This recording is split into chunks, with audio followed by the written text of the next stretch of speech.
What's up? Welcome to Casey's Take here on Main Street Media TV. Also presented by DMA, as per usual. You guys know the deal. So this week we've got some new stuff to talk about. Braves got demolished by the Mets last weekend. I don't know if anybody watched that. As a Braves fan, I watched a little bit of it. I didn't like it, but we're going to talk a little bit about that. Titans preseason coming up. We've got a few other things, high school sports, all the same stuff that you guys are pretty much used to. So let's go ahead and get into it. First take. Mets demolished the Braves, killed them. And I tried to keep coming up with a different word. I don't want to keep using demolish. But if you watch that 5-game series that they played this past few days, that's what happened. And as a Braves fan, I hate to admit that the Mets are better, but they were better. They played a lot better baseball. I know that Spencer Strider had said something about, they seem kind of lucky and this and that and the other and blah, blah, blah. That's fine. They might be a little bit lucky, but they're also very good. And Buck Showalter, and I've said this before on this show, Buck Showalter is one of my favorite managers ever, especially of my generation, my lifetime. So, I don't think the Mets are going to go anywhere. They might win the division. The only thing as a Braves fan I can hope for is that in the future, if we have to play, I don't play, but if the Braves have to play the Mets, hopefully sometime in October, hopefully the Braves can win. That's important. They got to be able to play and got to be able to do what they can. So, anyway, we will. There's so much more left of the season, and I said this the other day too. I told them that I said that with the Giants, if the Giants traded Carlos Rodon, and Jock Peterson, then that would leave only 7 teams that were vying for 6 playoff spots. I think right now the Phillies are the odd man out. I do think the Phillies think they can catch up and take the Braves spot, the wild card spot that the Braves currently hold. I don't know if that's technically true. I just don't foresee the Phillies playing good enough defense. Their pitching is great. Their hitting is great. But their bullpen, which they did spend a lot of money on, a lot of time on in the offseason, I don't think their bullpen's as good as they want it to be, and their defense is terrible. So a lot of things kind of up in the air, I think, for the Phillies. But I'm not really worried about it as a Braves fan. Sure, the Mets played better. They've played better than the Braves every time they've played them, and they're getting DeGrom back. They got Scherzer back. They're getting healthier. They've got a lot of talent. They've finally got a guy that can lead the show. Like I said, I'm not going to talk about Showalter the whole time, but I think that is a big deal for them. So, Mets are good, Braves fans. They're just good, and I think you can admit that, and I think you can be okay with it because I think the Mets are still going to Met when it's the playoffs. I don't know. I don't really have a lot of faith in the Mets to be as good as they think they are, but my faith isn't going to be the difference between them winning and losing. So I'm not even looking at the panic button. I'm not ready to hit the panic button. I think I can sit here and say that the Mets have been better than the Braves in the regular season basically all year, except for a 15-game stretch where the Braves didn't lose, or maybe it's 14. But Mets are a good team. They were a lot better this past series. Braves made a lot of mistakes. And if you look at there's a new stat in baseball called the batting average on balls put in play, BABIP or something like that. It's a nerd thing, and that's the only reason I know about it. But basically, it's the batting average on balls put in play. And the Mets numbers all year, especially lately, have been a little bit higher than average.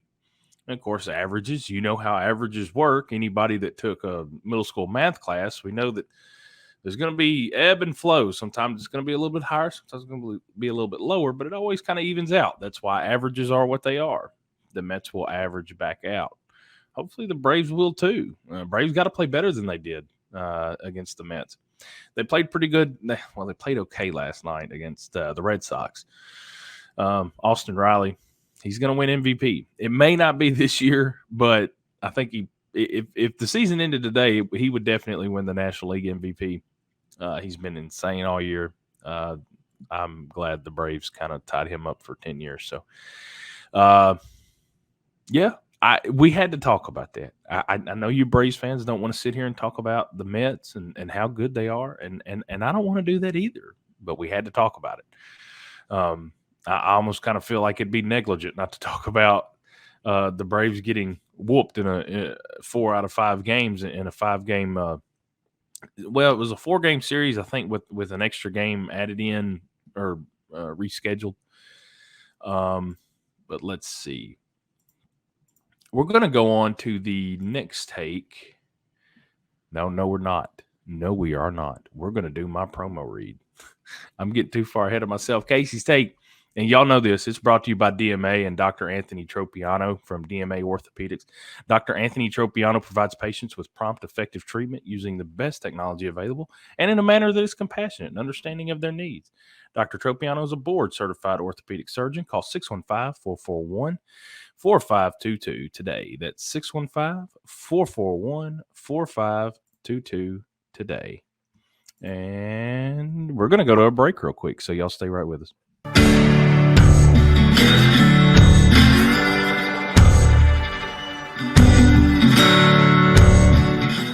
Dixon Medical Associates, your health is our number one priority. With over 40 providers, our goal is to bring excellent, convenient, and comprehensive medical care to our community.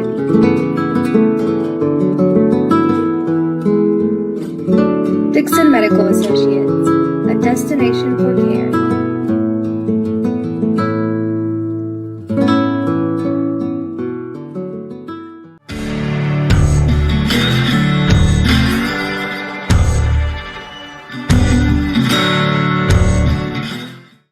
All right, welcome back to Casey's Take. We're going to go ahead and get on into the second take today. I don't know when you're going to watch this, but right now it's currently 11:15 on Wednesday. So, Titans preseason game Thursday night. I am excited. I think most Titans fans are excited. I wrote out like a whole thing that I was going to send to the producer and let him know so we can put the little, where's that? The letters right there at the bottom, the words and stuff. Most of this was going to be about Malik Willis, which is most of the reason why I want to watch preseason football. But I took that off and then I decided we're just going to talk about the Titans in general because there are a lot of other things I want to see. I want to see Hassan, the running back, Hassan Haskins. I also want to see, of course, I'm going to get a Malik Willis jersey. I don't care if the kid ever plays a snap or not in the NFL. I don't care how important he is. I don't care if I'm going to buy one of his jerseys because I think he could be good, and I like him, and he's the guy I wanted. But I'm hoping we get to see quite a bit of him. Also, like I said, Hassan Haskins at running back. Derrick Henry, here's the thing. I love Derrick Henry. I've told everyone here that Derrick Henry is one of, if not my favorite football player ever. And the problem is, though, you cannot continue to just keep giving him the ball 40 times a game. I don't think that's what led to his injury last year. I think his injury last year was kind of a freak thing, kind of unlucky. But Father Time does kind of he really puts his fist down on some of the running backs. We know the shelf life for a running back is not very long. That's one of the most physically demanding positions in all of professional sports to play. Derrick Henry is a superhuman who does it better than most everybody else on the planet, in my opinion, every other human being. He is the best running back. I know Jonathan Taylor's great. I'm a fantasy football guy. I know Jonathan Taylor's great. Derrick Henry is a superhuman. He's the best running back on the planet. But I think it'd be okay to give somebody else, and if you've got another effective runner in the backfield, it's okay to take a few carries away from Derrick Henry. That way, Derrick Henry's more like Derrick Henry all the time. So I'm excited about that. I want to see what Roger McCreary, the safety. I don't think Farley's going to play, but I'm excited to see him play more and more, especially after the injury last year. I was really excited about the Titans drafting him. I kind of felt like there were a lot of similarities between him and Jeffrey Simmons. Obviously, they play two completely different positions, and they're not the same kind of athlete at all. But you're able to get a top tier talent a little bit further in the draft because they are injured. Injuries are going to be an issue with Caleb Farley, I'm afraid, for his entire career. But if he can stay healthy for stretches, and I mean, it'd be cool if he just never got hurt again. But if he can stay really healthy, I think the Titans, again, made another really great draft pick with him. So quite a few different guys. Raditz up front, the tackle. A few of the other younger guys up front. There's a lot of things I want to see. Here's the thing: you're probably not going to see Ryan Tannehill. You probably won't see Treylon Burks, but that would be cool. There's a lot of people you're not going to see, and it wouldn't bother me if Derrick Henry just stayed at the house. I don't want him to carry a ball in preseason, to be honest. But Haskins on the other end, or Hankins, or the running back from Michigan, I am excited about him. I do want to see what he can do. But football season is right around the corner, boys and girls. And that's, of course, the fourth take today. We've got high school sports. It's nothing but football. A little bit of other sports. But when it's football time in Tennessee, it's football time. And the high schools are getting geared up. I know colleges are around the area. I'm a big college UT fan. Y'all know that. I'm super stoked about this season. Just got tickets for the Ball State game the other day. Football right around the corner, and I'm happy to see it tomorrow night. Titans on TV. Make sure y'all check it out. But let's get on into the third take, and I'm going to make this quick. I'm not going to talk too much because I don't want to sit here and act like I'm a tennis savant. I've watched tennis. I do like I like Roger Federer. I used to love watching Andre Agassi play. He was one of my favorite players.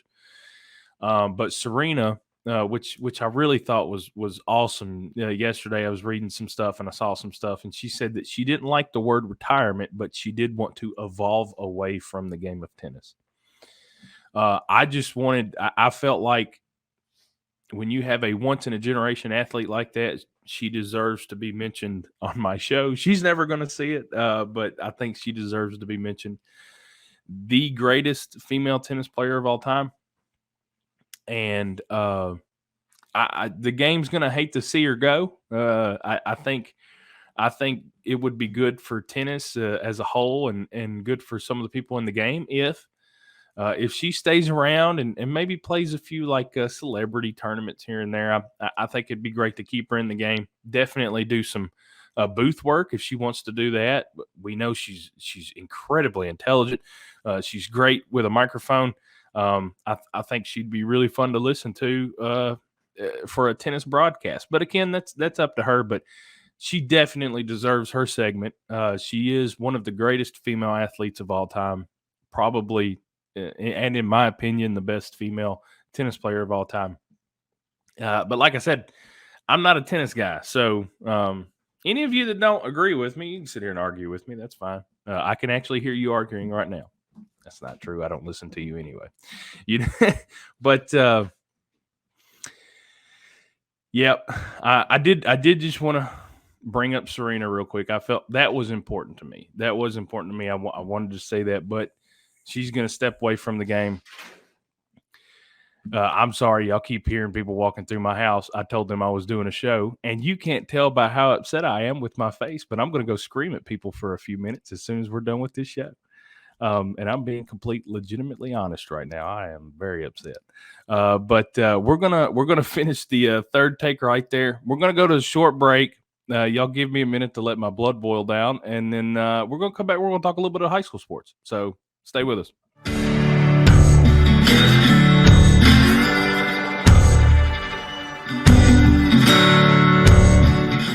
Dixon Medical Associates, your health is our number one priority.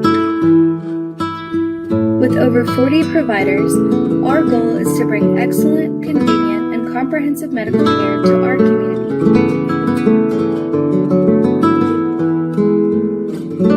Dixon Medical Associates, a destination for care.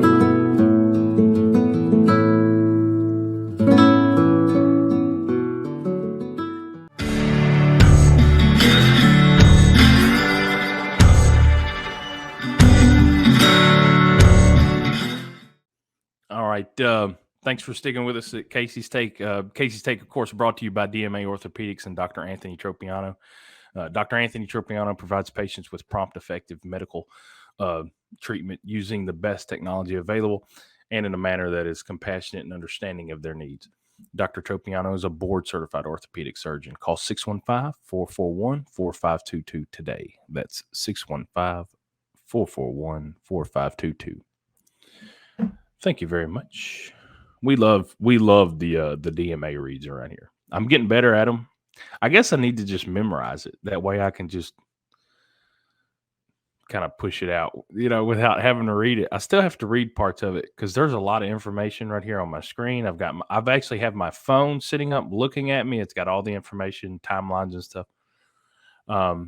This is actually going to be a short show too because I didn't have much to say about Serena. I just wanted to bring that up. I felt like that was important to me.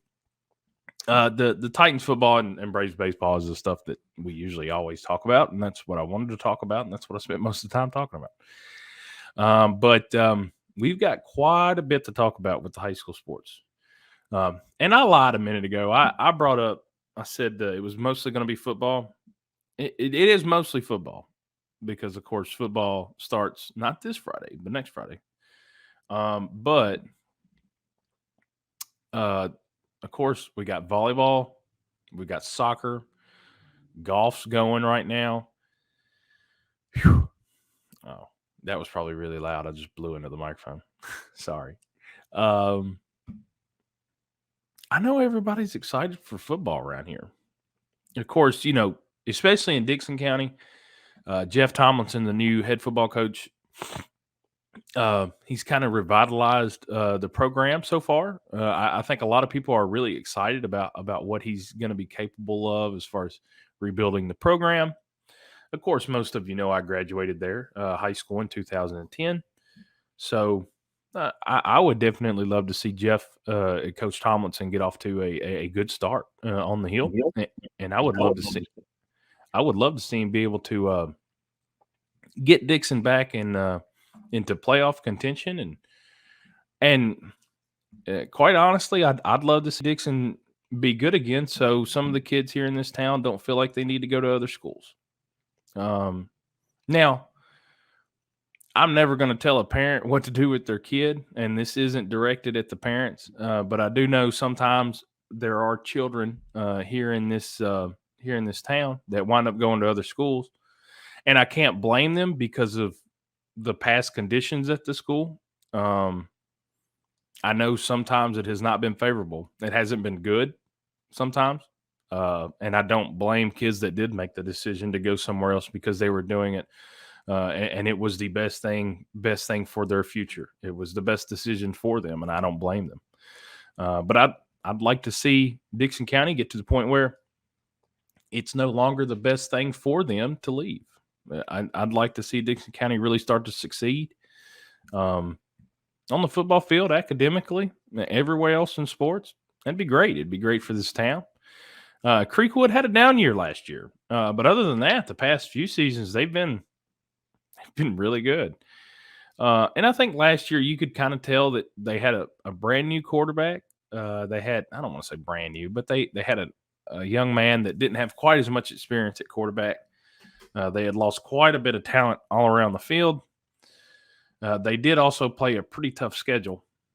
In fact, it was one of the hardest schedules I've ever seen. And I've only been doing this high school reporting for about 4 years now, but that Creekwood schedule last year was crazy. And this year it's not going to be any different. It's going to be basically the same schedule. Of course, everything's kind of flipped around. But Creekwood's got quite a bit of work to do as far as some of the guys they have on the team, getting them prepared, getting them ready to go. But I went and watched them last week. They played White House, and White House is probably going to have a down year. They've lost quite a bit of talent from last season. But Creekwood still got the 21-6 win, I want to say. Creekwood did allow a touchdown early in the game on a long pass. Coach Smitty, the defensive coordinator, I heard him on the sideline. He was very upset with himself because he made a bad call. He set up the defense poorly, in his words. I think he apologized to the rest of the coaches about 15 times. They all said, "Man, it's no problem." Blah blah blah. And of course, it wasn't a problem. Creekwood's offense was able to. They got off to a slow start, but they were able to get going. They got the running game going. Ethan Donaldson, who you may remember his last name, Elijah's little brother. He's now the quarterback at Creekwood. He looks like Elijah when he runs. He's just bigger, but they move the same, like the way they shift through defenses.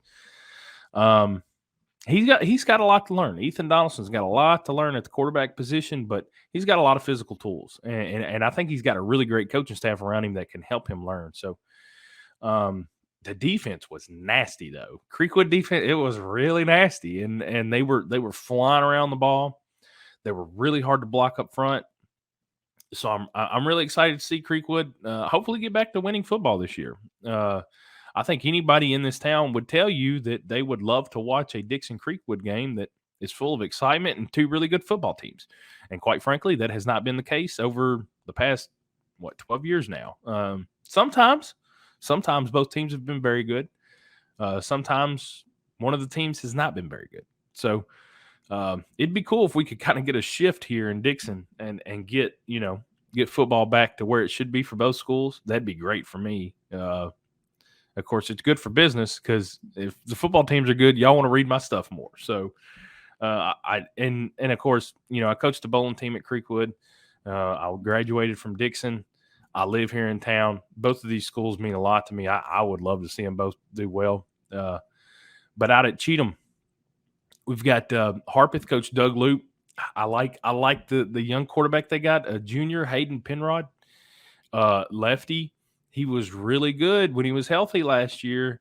They've got some other guys still around. A big tight end, Cam Summers. They've got some tools. I don't know much about the defense. Jaden Petty's another guy. I really like Jaden Petty. He's an outside guy. He's on the outside the numbers, returner type dude, receiver, corner. Very athletic, quick, good with the ball in his hands. Harpeth has got quite a few guys all around the field that can help them win. A lot of Harpeth's success or failure has to do with up front. They do a good job of coaching those guys, but sometimes they're just a little bit smaller than usual. This year, if they're a little bit bigger, they may be able to really run the ball. And they are out Jason Marquardt, which his older brother Lionel Marquardt was one of the best running backs in all of Cheatham County last year. But of course he graduated, and now Jason is going to a different school. I'm not sure exactly which one. I think I know which one, but I don't want to say and be wrong. So that is another athlete that the Indians are not going to have. But Harpeth has a chance, and let's see. I want to see them do well. I do want to see them do well.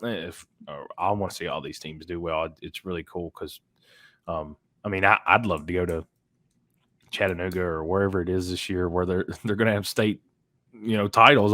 I'd love to see one of these teams that I cover make it that far, but that's a long way away. But let's see, Cheatham, healthy quarterback, Patrick Kelly. He got hurt last year. Patrick Kelly got hurt last year in the last preseason game, and he kind of forced Cooper Owen back into the quarterback spot. Listen, if you don't know who Cooper Owen is, he played baseball. He played football. I'm pretty sure the basketball coach probably tried to get him to play. Athletic kid. But if I was a coach, I would have loved to use him at running back or just get the ball in his hand, but he had to play running back, or he had to play quarterback last year, because of Patrick Kelly's injury.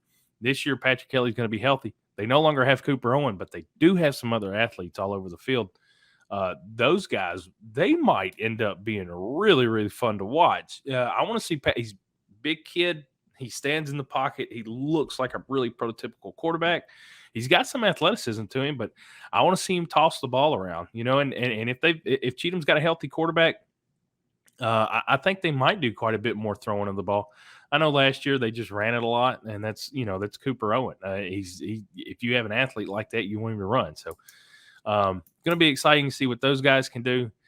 Sycamore, last year 0-10. John Harrison is in his second year, the old Springfield defensive coordinator, I want to say. It's going to be exciting to see what he can do with that Sycamore program. He says, I've talked to him a few times, and he says that the excitement is really growing out there, and he's got a group of freshmen that just got out of Sycamore Middle, and he really likes his group. So here's the thing about Sycamore: if you're watching and you're a Sycamore fan, it may not be right away, but those guys, they're right on the precipice. Just give them a little bit of time. Give this coaching staff a little bit of time to work with these kids, and you might have a really good team here in a few years. So really excited to see how they grow this year. And we're done. That's it. That's all I've got for the show today. We got, man, listen, we got so much soccer and volleyball and stuff like that we need to get caught up on. We'll do that next week. I'm already about 7 seconds over. So y'all, thanks for hanging out with me. Make sure you come back next week to catch Casey's take. Maybe I'll have some good Brave stuff to talk about. So thank y'all for hanging with me. Y'all have a good evening.